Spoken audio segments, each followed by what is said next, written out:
And a good Tuesday evening, everybody. Chris McDonald with you on this second day of July 2024.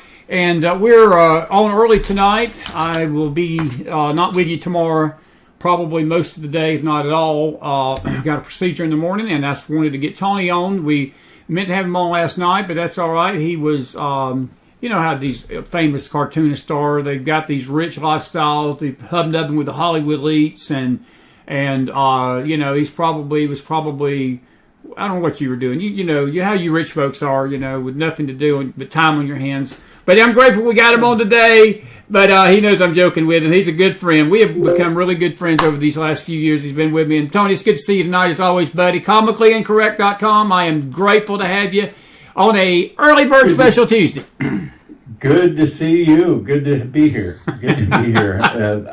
It's hard being a diva sometimes, but I'm working on it.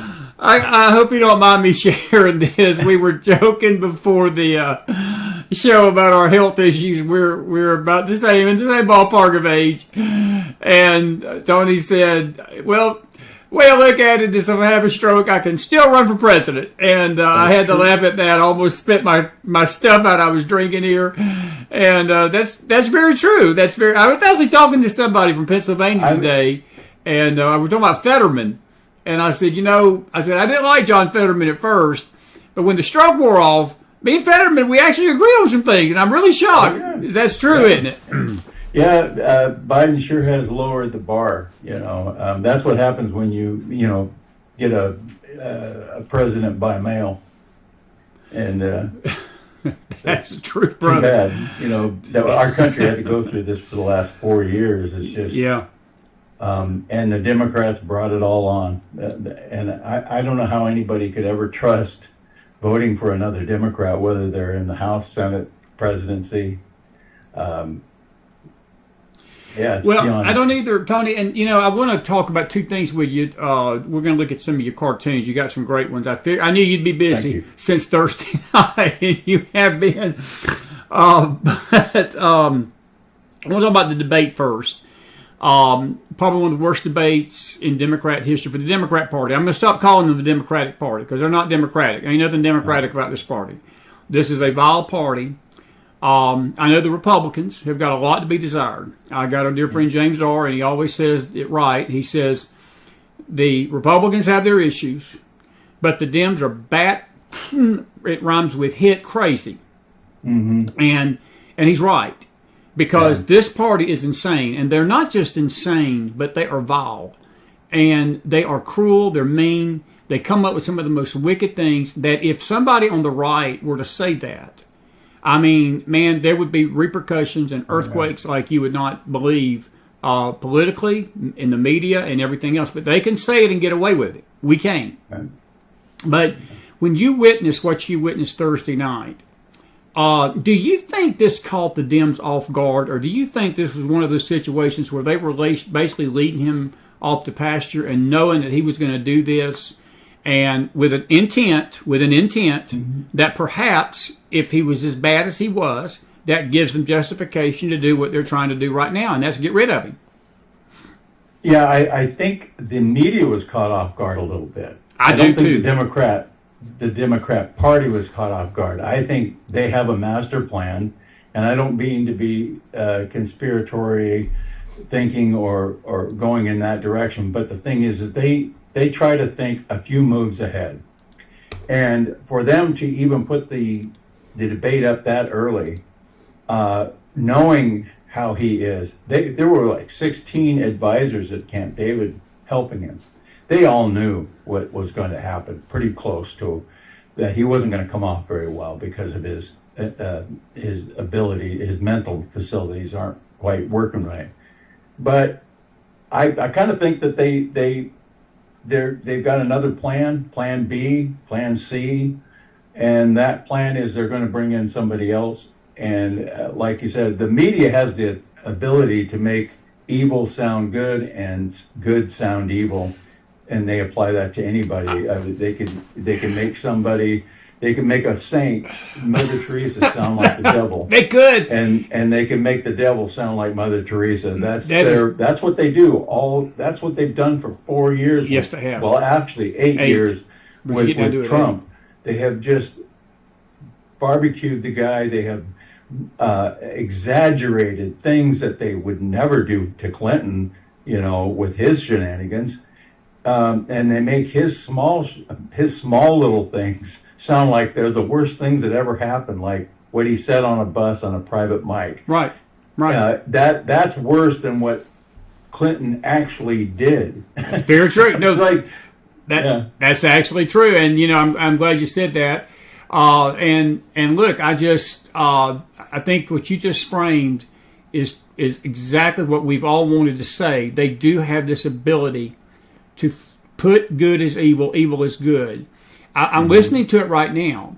They're literally taking something that was horrible, okay, and they're saying that the evil one in this is not Joe Biden. Joe Biden's not the one with the mental capacity to get off.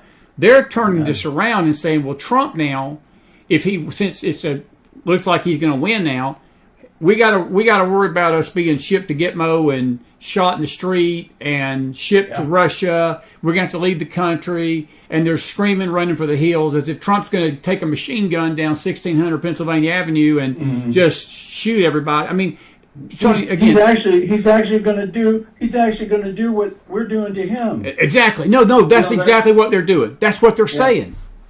And they don't really, what they're saying is Biden is old and incoherent, and his mental facilities are really bad.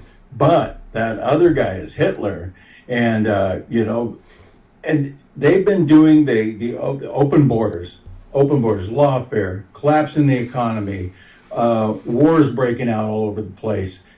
People can't afford gas, can't afford food. But man, you don't dare want to get that other guy in there. He's gonna be worse.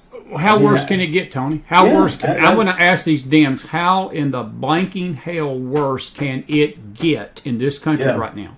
I don't see how it can, short of them hauling me and you out into the street and setting us on fire. That's where it's going. I believe so. That's where it's going. I mean, with the lawfare, and they're going after Christians, they're going after grandmas who pray in front of abortion clinics, yet they don't do anything to the people who bomb birthing centers.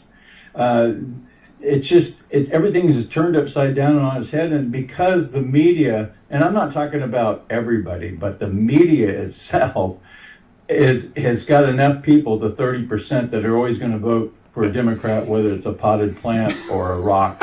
It doesn't, as long as it's got the D on it, they're going to vote for it. But the thing is that I forgot where I was going with that. Sorry, folks. Yeah, no, you just gave me an inspiration. You just gave me an inspiration. The Mac Branco ticket of 2028 is going to be, we're going to run on the Democrat side.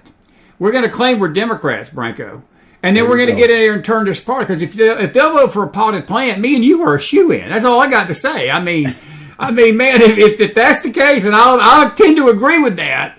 I was sharing with the audience the other night. I worked for a guy, and he was hardcore Dem. And he was funny as could be. He smoked them big cigars, and he'd sit in his office, and he just puffed that. You go in his office, you choke on that cigar smoke. And he hated George Bush Jr. I mean, he hated him with a passion. I remember this back in the early 2000s, mid-2000s. And I looked at him one day. John Kerry was running against Bush. And, John Kerry was as stupid as rocks. And I looked at Rex, and I said, Rex, can you honestly tell me, because we were friends. I mean, he was my boss, but we could talk to each other. He didn't care. I was Republican. Yeah. And I said, what?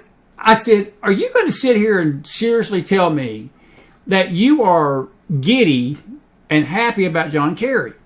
And he's just puffing that cigar. And he said, well, let me give you a little insight to us Democrats. He said, I'm what you call a yellow dog Democrat. And I said, what's a yellow dog Democrat? He said, well, we're the kind of Democrats that if the yellow dog is running and it pees on your shoe, we're going to still vote for him. And that's about the truth of it. And I mean, I think that's the case. And look, if you look at the number of people that thought he did well Thursday night, Tony, it was about 27 to 30%. That's the left. That's the far left wing of the Democratic Party, and that's that fringe group. And they're going to vote for him no matter what he does. And I'm with you. And I don't think it's going to move the needle as much as people think for Trump. I do believe it's going to move some because these independents that were on the fence, I think they have realized that their horse is not Joe Biden. That part of this equation, I do believe, moved. And I think the Democrats have waited a little bit too long because there's this thing in politics where I can't remember the term, but I'm going to use the term gelling. Things start to gel around a candidate, and people have seen. They've seen the gas prices. They've seen all of the economic problems, the open borders, the wars, and the lawfare. That's troubling a lot of people, even some people on the Democrats, how much. But they see all of this stuff, and pretty soon it doesn't matter who they run. Of course, I think if they ran Michelle Obama or somebody else or a charismatic candidate, it's going to bump their poll numbers up a little bit. After the convention, their poll numbers are going to pop up a little bit. But what is happening now is people are starting to gel around Trump. And I think that's going to be a hard hurdle to make. That is an excellent point. And I think in contrast to that, look, I think people overestimate Michelle Obama. I think that her negatives are just as many as there's positives. And on the conservative side. On the conservative side. Yeah. And people may think that, the world at large is going to fall down at her feet. They're not. I think that the Obamas are not as loved as people think. And the Clintons, sure. I saw a report today, and it was on John Solomon's outfit, Just the News. Great website, great news source. And they're reporting that there is now so much panic in the Dem Party that it ain't Joe Biden they're wanting to replace, it's Kamala. Because they feel like if they can get Hillary to get on Joe Biden's ticket, then that is going to save the day come November, because now you've basically got a rematch of both Trump and Obama and Trump and Clinton. And I'm not so sure that that's not more in the works than replacing Biden. Are you saying getting Michelle and Hillary on the same ticket? No, keep Biden, because they're thinking they're not going to be able to legally get him off. But the ticket would be Biden-Clinton, not Biden-Harris. Harris is where they're going to turn the problem I see with that is that Hillary is probably the most hated woman among conservatives, independents. Yeah, the reason that that's Trump true. Even won the first time. The reason that he won the first time was because he was running against Hillary, because really nobody really knew what Trump was going to do or how he was, whether he was a rhino or whether he was a Democrat or had Democrat tendencies.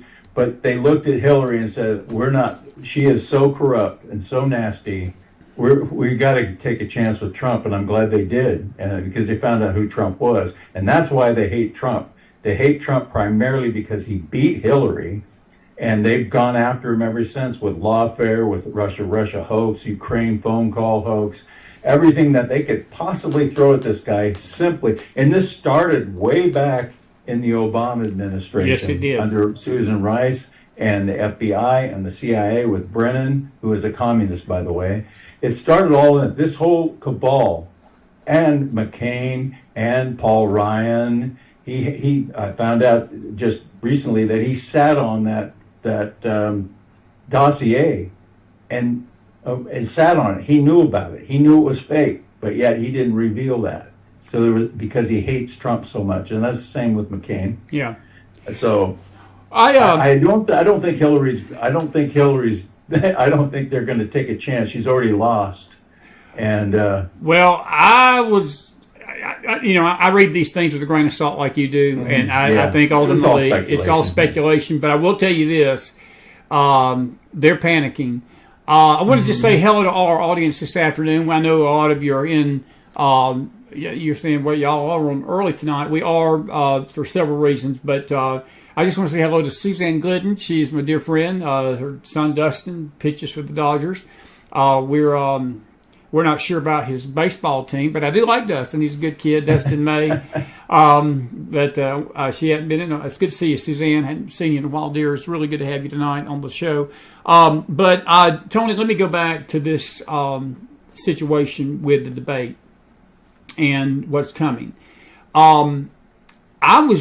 There's some talk, and again, this is all speculation, that Jill Biden. Let me change. This ain't speculation. Jill Biden has become the Hillary Clinton of 2024, and what I mean by that is this: Joe. We know Joe ain't running the country. Look, that's what we witnessed Thursday night. It is if there was any question whether Joe Biden is running this country, that was settled with us Thursday night. Mm-hmm. I thought that Obama was the one with the puppet strings, because that's what I've always felt. I felt him, Susan Rice. You mentioned Susan Rice a while ago, and I had a dear goddaughter, Magdalene Rose, and she made a statement, and it just hit me like a brick. It hit me like lightning. She said, "Jill Biden's running this country." And it hit me that she's right. And, the friend I had in Pennsylvania, my lab, we have a photo lab up there, and I hadn't talked to them in a while. And they live in Pennsylvania, this lab, and conservative folks. And I asked them about the whole situation up there, because Pennsylvania is going to be a big key state in this election. And, they see the same thing we do. But she mentioned Jill Biden. She brought it. I didn't even bring it up. And they said, Chris, it is elder abuse. She says, what wife in their right mind would allow their husband to go through this on a international stage, Tony, not just a national stage, but an international stage, humiliate the country, humiliate himself, humiliate the party, humiliate everything around him, take every Senate candidate down, take every House candidate down. Yep. She is so power hungry and power thirsty, and I think that she is more of the issue here than even Joe. And we've not looked at her closely enough over these last 4 years to realize she's the real power hunger one, the one that's really truly hungry. She loves the amenities that it brings, and I think she loves the place where she's at. But as far as who's running Biden, I believe it's the same people who are the people. Part of it is Obama, part of it is Soros. It's the whole cabal. It's the people surrounding him have similar views. It's this globalist. I believe China has a lot to do with what Biden is doing. The globalists have a lot to do with what he's doing, and it's all they're all the people surrounding Biden are in the same mindset. I don't even think that Biden is in any kind of mindset, but the people running him all have that same mindset, and that's a globalist, communist. It's a weird, strange form of communism. It's not communism per se, because it's mixed in with capitalism, it's mixed in with globalism, and these people, Obama said it a long time ago, we're going to transformation of America. Transformation of America. Absolutely, and what he meant by that was pulling us out of a constitutional country, a constitutional representative republic, and putting us into where, instead of the Constitution guiding our rights and rules, they get to guide what rights and rules we have. And that was what the SCOTUS Supreme Court ruling on the administrative state. Exactly. The Chevron thing. And that's a big case. Just about destroyed the administrative state. And I saw a lot of panicking on MSNBC and CNN about what that's going to do to our country, when our country has been a non-administrative state for more than it has been. So it's they just kind of destroyed that, and now we just got to keep the ball going. We got to get people and politicians that have like-minded, that understand the Constitution, and continue this, because what the administration state has done is it's grown government beyond the capacity for we the people to control it, and that's where we're at. I mean, the ATF, the EPA, the DHS, they were making their own laws and rules. And that's the Congress's job, without a doubt. And the people can't control that. They're at mercy of these organizations, and the Supreme Court pretty much nixed that a few days ago. They did. We're going to follow that, because I got a feeling she's going to emerge in this when all this smoke clears. We're going to find out that she's the one that's been pulling more strings than we would care to admit. And Hunter, I heard yesterday, he was the one that's telling his dad to stay in the race. I mean, some of his family's trying to convince him to step down, but Hunter's saying don't. So he's listening to the son. The other thing I want to talk to you about, and you mentioned the SCOTUS, big win yesterday for Donald Trump on this lawfare. He was granted basically pretty much immunity from everything as a president officially. The only thing it doesn't cover is unofficial acts. But every one of these cases, Tony, that have been brought against him, the J6, the election interference case, the document case, even the Bragg case, is these things they were tying them into actions while he was president or related to his presidency. Now, I heard this afternoon, the breaking news this afternoon is that Bragg, Trump went into the courtroom last night after this hearing yesterday afternoon and asked Rashawn to delay the sentencing.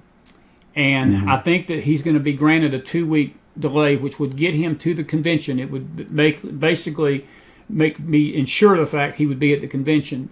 And but I think that he may have an emergency stay coming. I think the Supreme Court, based upon what they ruled Monday, if Trump took this to the Supreme Court, and I don't know if they're going to hear it, but I believe that he's got a pretty decent shot. And I'm speaking from this not from a law firm because I'm not a lawyer, but I believe he's got a good shot of having this thing thrown out. I think all of them are about to crumble on their merit. They all have been ridiculous efforts to bring lawlessness. It's been a lawless attempt to try to take him down politically, and it's really sick. But I'm praying that this hearing yesterday, this ruling, is going to become the beginning of the end of this. I hope. Right. I can't be sure, but I'm hoping. Yeah, I do too. I think that it has been that way from the beginning. All we have to know is that if this wasn't Donald Trump, if Donald Trump wasn't running, none of this would be happening. That shows you right there that it's 100% lawfare, 100% Stalinist. Show me the man, I'll show you the crime type of scenario. And I don't know how they get out. I think it's going in our direction. I really do.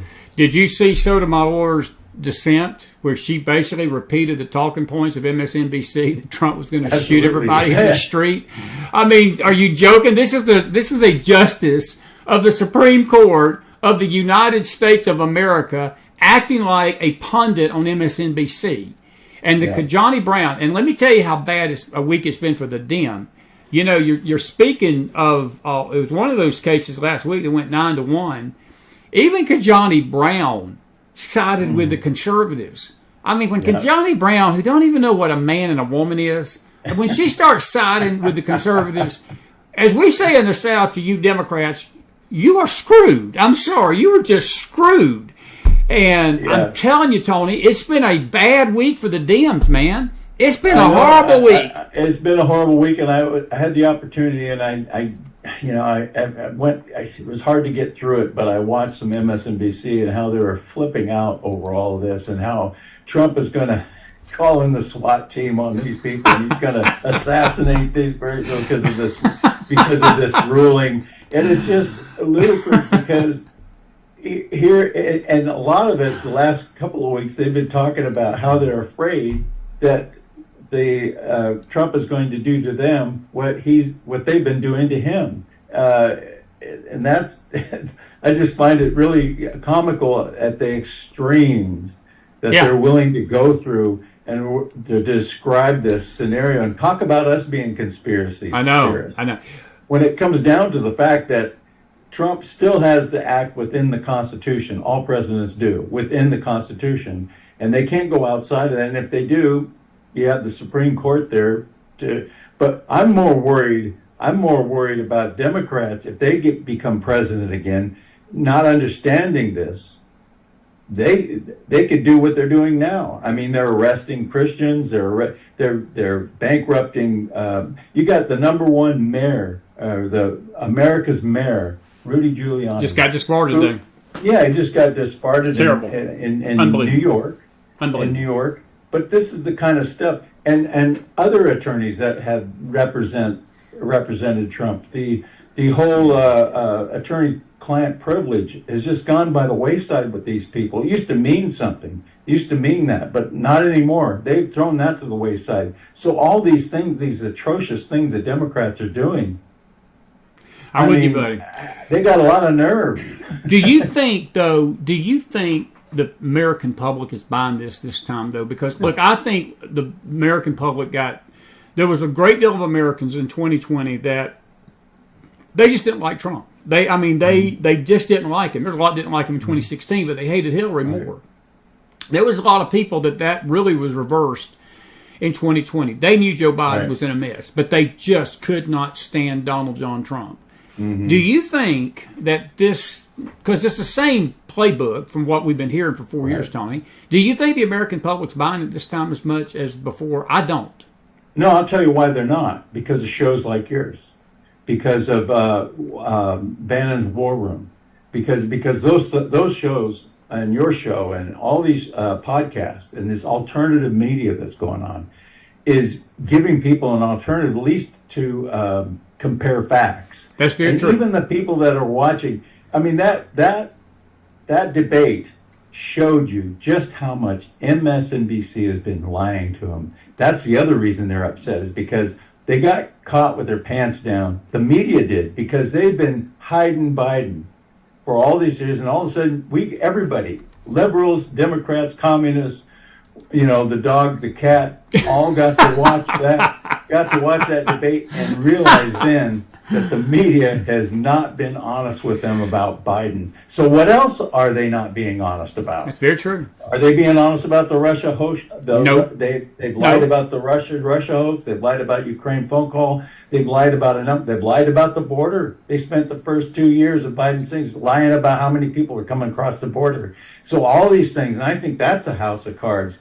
And then you have alternative media. So even people that are watching MSNBC now are watching them with a grain of salt. So when they throw out these conspiracy theories like Trump is going to go after everybody and assassinate everybody and all this stuff that they're saying, even when they say that, they're going, you lied about this and you lied about that. I'm done. I may still be a liberal, I may still be a Democrat, but I can't believe all this stuff, so I don't think it has the same effect. Yeah.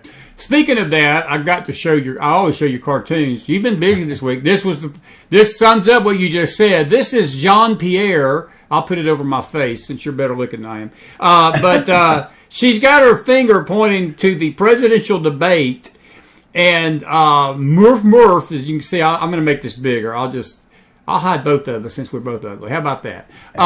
Anyway, yeah. Cheap fake, mumble. And the reason this is so funny is that she was out there because last week Ducey took her on, and she was claiming that these videos showing him feeble, even the video of Obama walking him off the stage at that event in L.A. with the actors, she swore up and down these videos have been doctored. And Tony, they're claiming some of that I'm hearing in that far left-wing fringe loon bomb wing. They believe that some of this stuff was manufactured Thursday night. They believe that something was going on with the television set. I mean, that's how crazy and insane these people are. They were making this stuff up, and they were doing these cheap video tricks to make him look feeble. I know. But they got to see it for real the other night at the debate. That cheap fake. No, it was all there.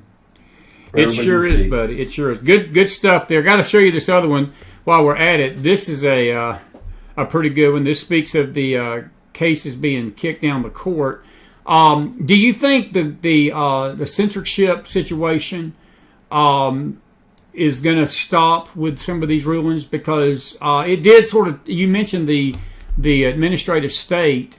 They took a hit. This week too with these rulings. And do you think that the censorship's going to stop, or do you think it gets worse, or do you think that perhaps that we can get to know election day? Because if Trump gets in there, I think that's going to stop.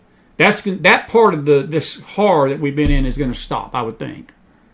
Well, Amy Barrett, I can't run them all together. Amy Coney Barrett. But Coney Barrett. I think she got wobbly. She really didn't understand it, or she understood it, but they kicked it down the road after the election. So I don't know why they did that, because it had no standing. Right. Well, there's plenty of standing. I mean, there's plenty of evidence. So I think they just kicked it down the road, or she did, or till after the election, and then they'll probably revisit it with some standing. Okay. And that's from what I'm hearing. It's not just my opinion. I'm getting this from other people, too. We'll see about that. That's interesting. Here's another good one. Biden was a huge disaster last night. Then who should we support now? Of course, Biden. That's Waltz, the Minnesota governor. That was. You have a lot of cartoons about him up there. You must have some good fodder from that Minnesota guy up in Waltz in Minnesota. To give you the info, the inside info on that, I do a cartoon for Alpha News Media. Okay. Alpha News out of Minnesota, and they hired me to do a cartoon every week for them to run on Sunday, and they don't tell me what to draw. I give them 2 or 3 options, and I'll read an article that they have on their page, and I'll come up with something. And and I've always kind of felt like, as goes Minnesota, like they used to say about California, so goes the nation. And a lot of things that have been happening, it's becoming more liberal, that state, as bad, if not worse in some areas, as California. That's true. So I bring attention to it. I'm glad I'm doing that, because a lot of the stuff I do for Minnesota goes nationwide. I mean, people nationwide can relate to a lot of this, that I put up there. Got to ask you a question. We got about 10, 15 minutes, and folks, if you got a question, we're on borrowed time tonight. The next 12 hours for me is not going to be the most pleasant, and that's why we're on early tonight. We appreciate y'all's patience and understanding, but I got to ask you a blunt question about Hunter Biden. I know that it's easy for us to, and us on the right, sometimes we can get just as sort of coarse about things as the left. We can. I understand the heart of Joe Biden for his son. I do understand that, because I got 3 boys. Right. I've come to believe, though, that I've almost come to believe that his situation has been a distraction for us on the right, because we are so bloodthirsty to see something happen to that family that we forget the real issues that we're facing in November. Mm-hmm. Because if Hunter Biden winds up in prison next week, Tony, it's not going to close the border, not going to pay our debt off, it's not going to stop the bleeding financially, internationally. Our enemies are still going to be killing us. These illegals are still going to be raping, murdering, and killing people. The money, our dollar, Lori Mills was on here last night. She was talking about how the dollar is taking a beating right now overseas. Yep. Tony, we're on the brink of financial bankruptcy in this country.